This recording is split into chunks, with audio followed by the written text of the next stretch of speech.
የሄሉና የቢኒ ጉዳይ እጅግ በጣም አሳሳቢ ደረጃ ላይ ደርሷል ማለት ነው። ምንም መግባባትም ማውራትም መስማማትም አልቻሉም። እንደምታዩቸው ዛሬም በከባዱ እየተጨቃጨቁ ይገኛሉ። ሄሉም እንግዲህ ታውቃላችሁ በአቋሟ የጸናች የራሷ አቋም ያላት የራሷ የአኗኗር ዘይቤ ያላት የራሷ መንገድ ያላት የራሷ ሁሉ ነገር ያላት ልጅ ናት። ከማንም ምንም ነገር አትጠብቅም። ቢኒም እንግዲህ እንደ ትልቅ ሰው የእውነት እንደ ትልቅ አሮጊት ሴት በቃ ነገር እየበላ ነው ያለው። በቃ የሆነ ሁሉን ነገር ውስብስብስብ አድርጎባታል። ሄሉ ደግሞ አይመለከትህም፣ በእኔ ህይወት ውስጥ አንተ ምንም ነህ፣ በቃ አይመለከትህም በቃ ነው ያለችውና በጣም በቃ በከባዱ ተጣልተዋል። ሄሉንም እየሰደቧት ያሉ ብዙ ሰዎች አሉ። ክብር ይኑርሽ፣ ክብር ይኑርሽ፣ ክብር ይኑርሽ እያሉ እህቱንም አክብሪያት አታሳዝንሽም ወይ የሚሉ ብዙ ተቃውሞችንም እያስተናገደች ትገኛለች። በአጭሩ ግን ሄሉ በቃ አይመለከተኝም፣ አያገባኝም፣ ከዚህ በኋላ እንድታገኘኝም እንድታወራኝም እንድትጠይቀኝም አልፈቅድልህም በማለት እንግዲህ በቆመበት ጥላው ሄዳለች። ቢኒም እንግዲህ እህቱንም ጥሏት ሂዷል። ብቻ በአስቸጋሪ ሁኔታ ነው የተለያዩትኝ። እንዴት ናችሁ ግን የተወደዳችሁ ቻናል ቤተሰቦች? በያላችሁበት ሰላማችሁ ይብዛ። ማን ነው ግን ጭቅጭቅ እንደኔ የሰለቸው? የምሬ ነው የምላችሁ። የሚጨቃጨቅ የሚጣላ ሰውን ያስጠላኛውን ላይ ማለት ነው። ምንም በቃ ሰላም ያለው ኑሮ፣ ሰላም ያለው ህይወት፣ ሰላም ያለው ፍቅርን ማየት የናፈቃችሁም የእውነት እስኪ ላይ ካርኩ የምሬ ነው የምላችሁ። እና ሁሉም በዛም ስትሄዱ ጭቅጭቅ፣ እዚህም ስትሄዱ ህይወት ውጣ ውረዷ በቃ ሰው እንደየሰው አይነት በቃ ጭቅጭቁ ችግሩ ብዙ ነው። በቃ ችግር አያልቅም። በነገራችን ላይ በእርግጥ ያው አልጋ ባልጋ የሆነ ፍቅር የሆነ ትዳር የሆነ ጓደኝነት አለ ብዬ አላስብም። የለም በቃ ማጣትንም ማግኘትንም መጣላትም መጨቃጨቅም መፋቀርም መዋደድም መጣላትም እንዳለን እናውቃለን ሁላችንም። ግን በቃ ሚዲያ ላይ ያለው አብዛኛውን አእምሯችን የሆነ ትንሽ የሚያጨናንቅ ቢዚ የሚያደርግ ነገር ነውና እንግዲህ በሄሉና በቢኒ መሀል ያው ቢኒ ዋሽተሽኛል፣ ጉድሽን ወጣሁት፣ እንዲህ አልኩኝ እንዳልኩኝ ነው የሚለው።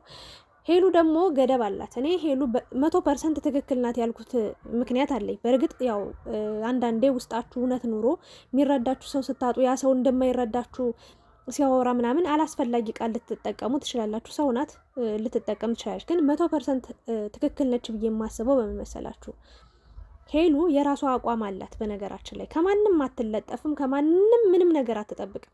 እግዚአብሔርን ነው የምላችሁና ከቢኒ ጋር መጀመሪያ እናንተ እንደተጋቡ አርጋችሁ ነው የምትስሉት። ቢኒና ሄሉ ምን አይነት ግንኙነት ነው ያላቸው፣ አሁን ያሉበት ሁኔታ ምን ላይ ነው የሚለውን ነገር ማወቅ መቻል አለባችሁ መጀመሪያ ማለት ነው፣ ሀሳብ ከመስጠታችሁ በፊት። ከዛ በኋላ ሄሉን ትረዳታላችሁ። ሄሉን በምን አይነት መንገድ ተረዷት መሰላችሁ? እች ልጅ በቃ ሁሉንም የማሳወቅ ግዴታ የለባትም። ምክንያቱም ባሏም አይደለም ፍቅረኛዋም አይደለም ጓደኛዋ ነው። በቃ ለስራ ተገናኝተዋል፣ እየሰሩ ነው፣ አብረው ጥሩ ጊዜ እያሳለፉ ነው ምናምን አለቀ። ማውራት ያለባትን ነገር ታወራለች፣ በውስጧ ደግሞ መያዝ ያለባትን ነገር ትይዛለች።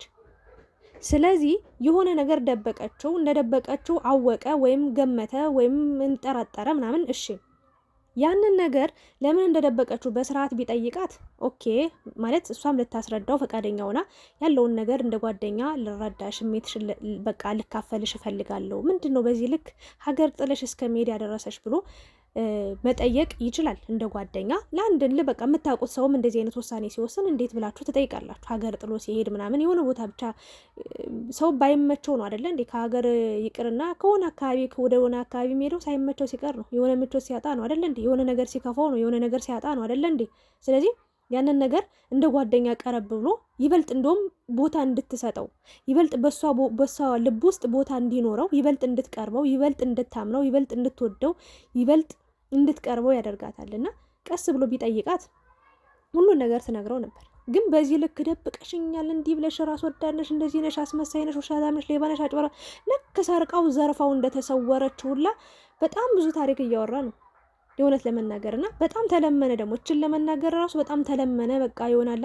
ለነገሩ ሊሄድ ያሰበን አትሄድ ማለት ትርፉ ማስረፈድ ነው። እግዚአብሔርን ሰውን ለምናችሁ መቼም ቢሆን ማለት ነው ወደ እናንተ ከእናንተ ጋር እንድታቆዩ አይመከርም፣ አይቻልም፣ አይሆንም። በተአምር መሄድ በሚፈልግበት ሰዓት ልቀቁት ይሄድ። ማንኛውም ሰው አስገድዳችሁ እንዲህ ነው እንደዛ ነው ብላችሁ ነገር አጠማዛችሁ ተብትባችሁ ቋጥራችሁ ምናምን ብታስቀምጡት ነገ ያ ሁሉ ቋጠሮ ተፈትቶ ጥሏችሁ ይሄዳል። የራሳችሁ አቋም እንደ ሄሉ ይኑራችሁ።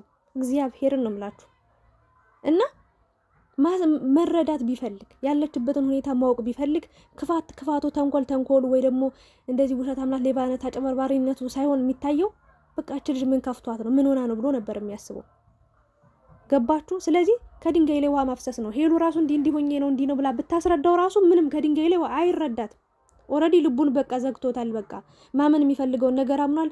ማሰብ የሚፈልገውን በቃ ማወቅ የሚፈልገውን ነገር ራሱ በራሱ እያወቀ በራሱ ደርሶበታል። በቃ እና ሄሉን እንዲያርጊ ምንም አይጠበቅባት፣ ምን አይመለከተውም። በቃ በህይወቷ ውስጥ ፍቅረኛዋም አይደለም ባሏም አይደለም። በዚህ ልክ የምትበላውን የምትጠጣውን የፈሷን ከለር ራሱ ማወቅ አለብኝ ይላል እንዴ?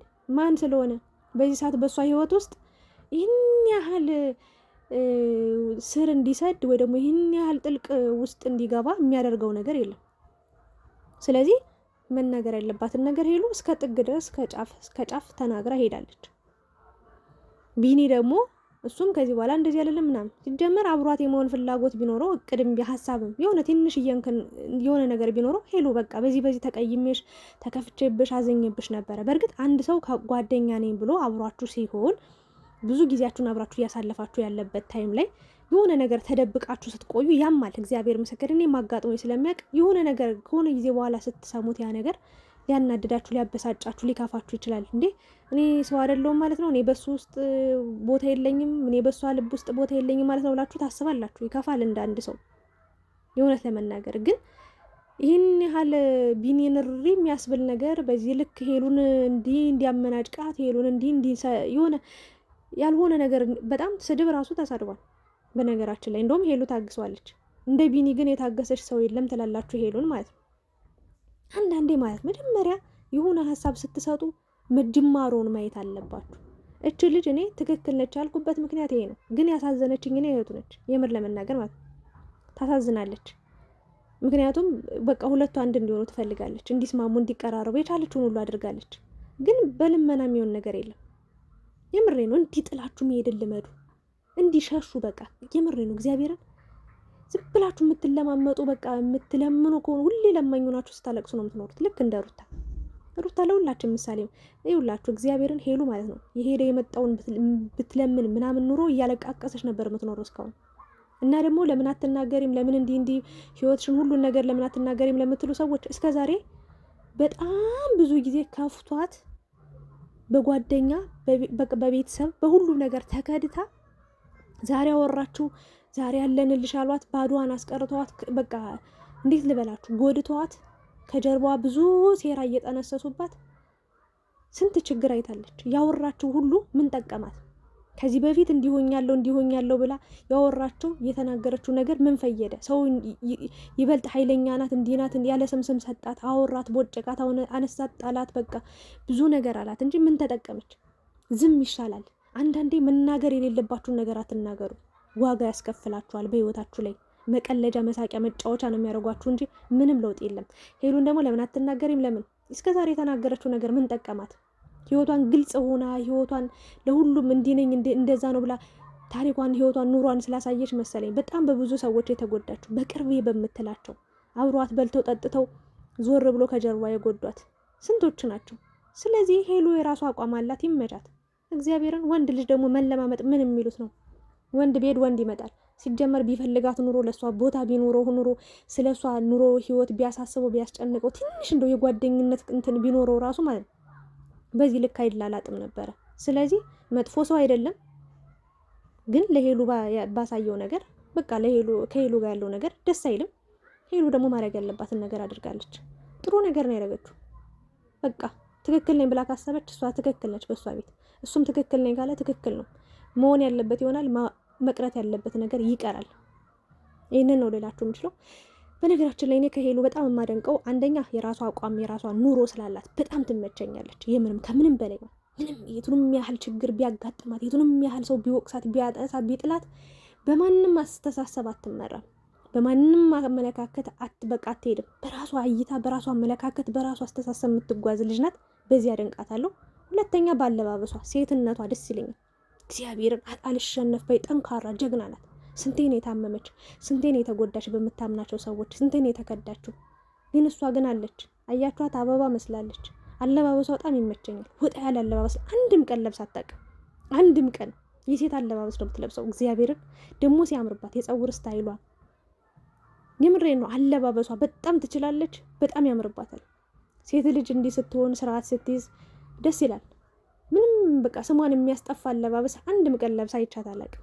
በዚህ ነገሯ አደንቃታለሁ። ለማንኛውም ነገ ከነገ ወዲያ የተሻለ ነገር ይገጥምሻል ብዬ አስባለሁ። ጥሩ ደረጃ ላይ ደርሰሽ ጥንካሬሽን እንደምናየው ተስፋ እናደርጋለን። ወደፊት ማንንም እንዳትሰሚ የራስሽን አቋም ይዘሽ ተጓዥ ነው የምለው። ስለነበረን ቆይታ አመሰግናለሁ። የእናንተን ሀሳብ አስተያየትም ኮሜንት ላይ አስቀምጡ። የኔ ሀሳብ ይህንን ይመስል ነበረ። አመሰግናችኋለሁ። ላይክ፣ ሼር፣ ሰብስክራይብ ማድረጋችሁን እንዳትረሱ።